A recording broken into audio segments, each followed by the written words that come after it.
This year, with the emphasis on readiness, we are encouraging all residents to plan ahead and prepare. During your planning and preparation, I encourage you to remember the elderly and the very young members of your household and community and assist with preparations for them as well. At an absolute minimum, residents should have a supply of non-perishable food to last at least 3 days, but preferably 1 week. Water can be bottled prior to the approach of a hurricane, but again, it is vital to have a supply that will last you at least a week. It is important to take steps to minimize your dependence on government, family, or friends to support you in the aftermath of a storm. So begin taking the steps needed to get prepared. Meet with your family and make a family disaster plan. Put together an emergency supply of food and water. If you have a generator, get it serviced.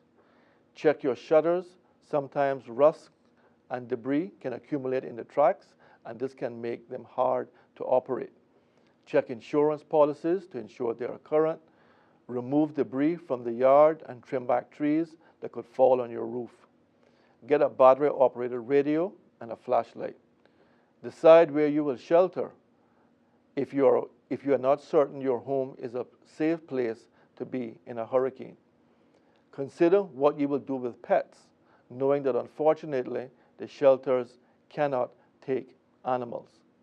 Consider where you will position your car if you have one. Civil servants are reminded that they have a duty to maintain a high level of personal and family preparedness at all times. The country depends on our emergency services and first responders to be ready in a time of crisis. All civil servants are expected to contribute to the recovery and may be requested to perform additional duties above and beyond their regular work schedule. Anyone who intends to leave the islands prior to or after a hurricane must ensure that all travel documents are updated and that visas or visa waivers are obtained. This is particularly important knowing that passports are no longer issued in the Cayman Islands. Regardless of the forecast for the season, it only takes one storm to cause damage and disrupt your lives. So please don't let your guard down and let us be prepared for the hurricane season and beyond.